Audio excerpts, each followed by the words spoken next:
Well, hi everyone, and welcome to one of my shows I'm calling Circle with Craig, or it's kind of Awakening with Craig, really, because my circles are all about spiritual awakening. And what I'm going to share to you with today is some thoughts for September 2024, our energy of the month ahead, and how we can embrace the kind of the psychological, the spiritual, the energy of this period ahead. So it's very different to my normal shows, which I do with Coffee with Craig. This is more a meditative type of event in which I can share with you some of my ideas and what the spirit world are telling me on a personal level about the month of September for you.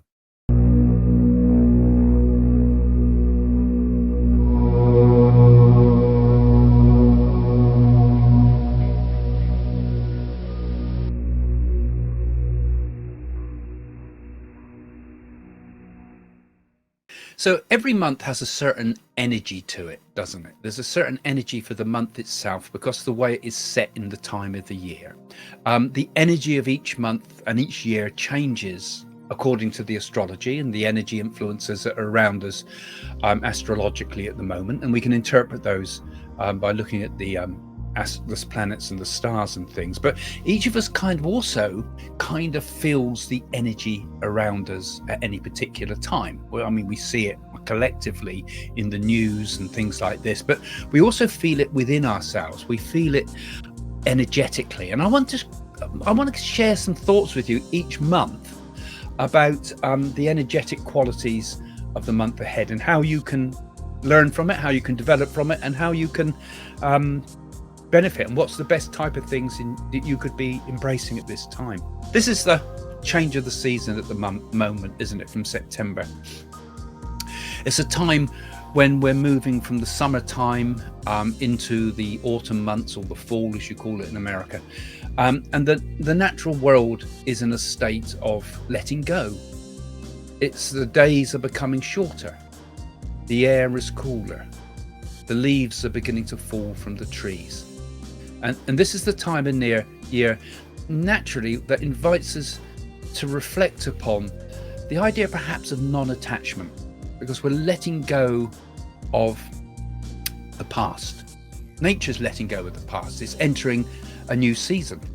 It's letting go of all of its troubles. And we can perhaps understand this same idea in the yoga type teachings of the yamas, for example. This is called Aparigraha. It's the energy that teaches us to release our attachments to material possessions. It teaches us to release our attachments to set ideas and beliefs, and even to people sometimes. So perhaps at this time of year, we have to let go of certain people in our lives. Maybe this is a good time to think about how inwardly we need to let go. Maybe it's already happened for you, but maybe there's something you need to let go of.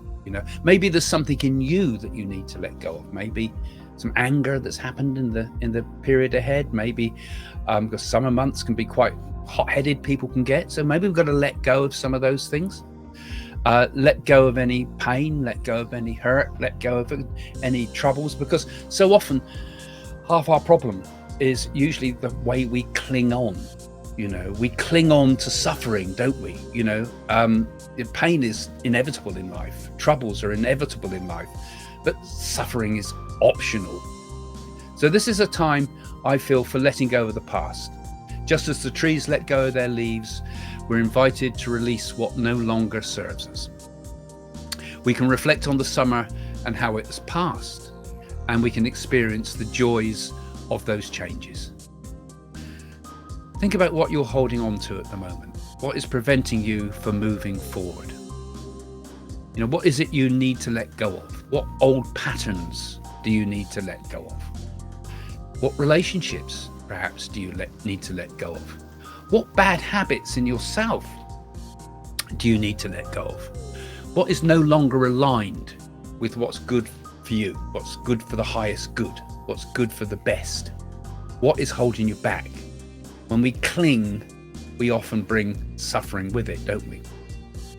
So we need to understand that by releasing ourselves from attachments, we can create a space for new growth. We can create new opportunities. And this is a good time, I think, energetically to think about those things. To think about releasing all the material attachments we have in life. These things hold us back, don't they?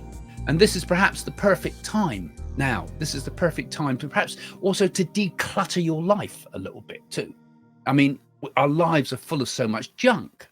We accumulate all sorts of rubbish around us, don't we? Well, maybe a good clear out can also be very therapeutic at this time to simplify our lives. How much do we really need? You know, how much do we have to cling on to in the material sense? So there might be many things in your life that you can let go of physically. You might be able to donate some of these things, perhaps to charitable work, donate to recycle and give things away. Now, again, it's the clinging that often creates suffering, doesn't it? And perhaps it's the same in relationships too. Perhaps we have to sometimes reflect about how clinging on to things, or clinging on to the past, for example, or clinging on to a hope that is not perhaps relevant anymore. You know, we need to live in the present. We need to live in the now. We need to live in this present moment, not always be held back by the past or worries about the future. So this idea of non-attachment, just as we see in nature changes, it moves on over millions of years, and we can consider the same idea, can we? This could whet our appetite of not needing so much, of not accumulating so much, of letting go, so that new growth eventually can come our way. So the change of the seasons is a very powerful reminder of the impermanence of life. Nothing lasts. Even this shall change. All shall change. There's nothing that is permanent in life, is there? Everything is always in a state of flux. The only thing that's permanent is change. That law of change is the only thing that ever actually lasts. Everything else is constantly in a state of flux in this material world. So perhaps we should relate on the nature of life itself, that everything is change, everything is flux. And if we embrace the idea of change, maybe it can encourage us to enjoy life more, to enjoy beauty of life, because beauty is very ephemeral. The most beautiful things, a flower comes and goes and it's gone. And it's that delicateness of it. It's that almost the fact that it's changing, the fact it's like a melting snowflake, the fact that the world is moving and changing all the time, is both sad on one level because we want to hold on to it, but also beautiful in that nothing is ever going to enslave us. There is always an endless flow. So we have to become like the cosmic surfer and surf through this life, not holding on to it, but always moving with it. And I think when we do let go of things like this, we also develop a gratitude for the present.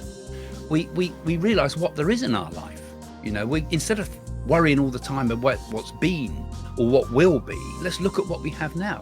There's another great powerful energy in this idea of gratitude. And as we release attachments, we can begin to cultivate a deeper sense of gratitude for what there is here in the here and now. You know, we can practice mindfulness, as the Buddhists call it, and be in the present moment all the time. And each moment know that this is where our happiness lies. It can't lie in the past. It can't lie in the future. It can only be here and now. We can only be happy now. We can never be. Yearning for happiness in the future is always going to be full of yearning. Worrying about what's gone in the past is always going to be full of regret. We have to live here and now to be happy. And we can notice all the small details in the changing world around us, and particularly when we look at the beauty of the seasons as they change now, the way the colours change, the scents, the sounds, the feeling, the joy of nature. When we can connect with that, we can see in that transience, we can see in that ever change, and yet it is also beautiful, isn't it? So I think in our hearts we should express gratitude for the abundance that's in our lives. We're very lucky people. Every one of us, there's something beautiful. And the more we embrace the idea of change, the more we understand that everything is in a constant state of flux, the more we can sense that the warm sun of joy is always upon us. There's always that harvest of the earth is always there for us. And those that love us will always be around us, because love is something that is part of that endless change. It flows, just like William Blake says, he who binds himself to a joy doth the winged life destroy. But he who, I think he said, kisses his joy as it flies, lives in eternity's sunrise. It's the idea of going with it, of letting go. And when we do this, it opens us to new possibilities, doesn't it? So this month could be a time when we can start thinking about new possibilities too. By letting go of the attachments, it doesn't mean being detached from life. It doesn't mean being cold about life. It doesn't mean turning your back on life. It just means really opening yourself to the idea that there's a flow, that there's a new possibility in every moment. And when we stop clinging to the past, and when we start worrying about the future, we become much more open to what life has to offer us. And actually, we naturally become much more happy people, don't we? And when we start clinging to the past, we open ourselves perhaps to new opportunities to respond to life with greater courage and greater challenges, greater flexibility, greater grace. Because, you know, we inhibit ourselves by always moaning about the past or worrying about the future. We never become our full person. We never let ourselves flower properly. So September is perhaps the time when we can plant new seeds in our life, new intentions for the coming months. We can focus on what you want to cultivate in life, perhaps. Is there a new habit you could develop? Maybe a new thing you could bring into your life, like yoga or like meditation or some just new way of doing things. You know, the best way to get rid of old habits is to start new ones. The best way to combat evil is progress in the good. So this is how we perhaps should think at this time. This is perhaps something I would sort of encourage you to think about. Think about the things in your life. What things are you clinging to? What things are causing you pain because you're holding on to it? What things are holding you back because you're worrying about the future? This can apply to your love life. This can apply to your business world. This can apply to your spiritual development even. You know, I mean, often we expect the world to be something that it's not. So perhaps we have to just go with it, accept it. So we can integrate this kind of idea into our daily life too. We can reflect on how we can integrate the practice, non-attachment. Bring non-attachment into daily things. Everything we do. Are we attached to this action? You know, ask yourself, am I being attached to this action? Am I clinging to this? Am I holding to this idea that is silly in my mind, really? Because I don't want to be embarrassed. Like, for example, a belief or an argument that you have, your side of the coin, you always have to defend. And are you just making yourself unhappy with that? Are you denying the truth through these things? So consider perhaps bringing into your life at the moment some new practices, perhaps, or developing practices if you're already doing them. Things like daily mindfulness, moment when you just start living in the present, living with the world, or maybe decluttering your life, I mentioned before, didn't I? And maybe intentional gratitude. Actually intend to be grateful for the world around you.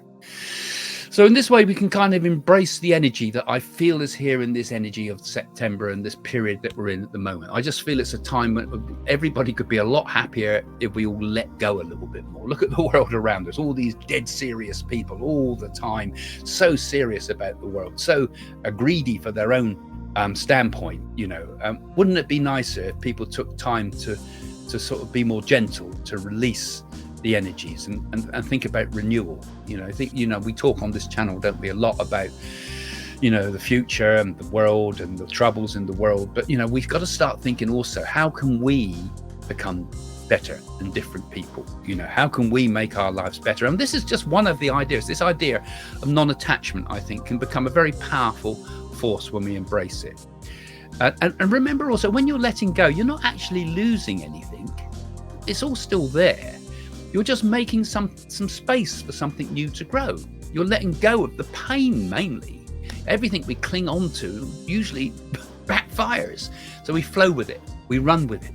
And this is a time now then. So we're in September and we're going to be moving now towards the autumn months and the winter months ahead, and another spring ahead of that, of course, because it's all cyclic. But as summer fades and the autumn begins, let's the natural cycle of the seasons inspire us in our own inner journey. Seeing the nature that's changing around you, your own transformation, your own movement, your own acceptance that we move from one thing to another. It can't be forever summer. And we let that go when we move to the next phase. And in each month and each moment and each second and each moment of this now, that's when the happiness lies. So this will also, I think, give you much more compassion to yourself when you do these things as well. You know, when we understand the idea of letting go, we're doing a very powerful inner process with this, you know, and we've got to trust the fact that by letting go, we're scared to let go. But trust in the idea that letting go works. You know, have you got the courage to let go? Have you got the courage to let go of the past? If you do this, you'll find that your life will fill with beauty. It will fill with abundance, and the best is always yet to come. There's always more to come. We flow towards it. So I invite you to embrace this energy during the month of September. And I hope you've enjoyed this little chat. If you enjoy it, always give me a thumbs up, please, because it helps the algorithm always with this. And, you know, if you'd like to join me online sometimes, I'm doing Zoom workshops, which you can join me partly for inspirational talks, but also direct clairvoyance and messages from the spirit world. Because when we're open to the flow of grace like this, when we're open to the flow of existence, it's also much easier for the spirit to get close to us, because we're not clinging on to the material world. We're not clinging on to our worries. Our mind becomes clearer, our heart opens better, and our love flows a lot more, and hence the spirit world can come close to us too. Anyway, so take a look online, and if you do enjoy the sort of talks I do, have a look at some of my books maybe as well. Be Happy is my book, all about happiness, about how we can find happiness, and there's a lot of concepts in there about the idea of letting go, as in my book What to Do When You're Dead as well, which are all in the description. Anyway, thanks for joining me. I hope you enjoyed this. Let me know if you liked this video, this style of video, and what's your thoughts. What are your thoughts about? What are the things in your life that you most want to let go of? Maybe you could exercise them by writing them in the comments. What is it you feel each person should let go of most at this time of year? And what is your feeling? What's your energy for this time? What do you think? Are you an astrologer? What do you think is the energetic fields at the moment from the planets? Let's share those things. Let's make this a community. Let's use the comments to chat and share our thoughts. Anyway, thanks for joining me. See you soon. Bye for now. Well, my latest book is called Be Happy. This is all about my trip to India, particularly to see Sharavana Baba and some of the extraordinary things I discovered there. But it's also a bit of an adventure story as well, because it tells the story of how the Indian oracle, the Nadi, showed me how to save the life of my grandson. So it's a very poignant and very important book to me, and I think you'll enjoy the kind of spiritual adventure of it in some ways, and also some of the uplifting stuff about how to be happy in this somewhat unpleasant world sometimes. So it's quite a hopeful book. It's a book that I think you can learn a lot from if you're into the spiritual path.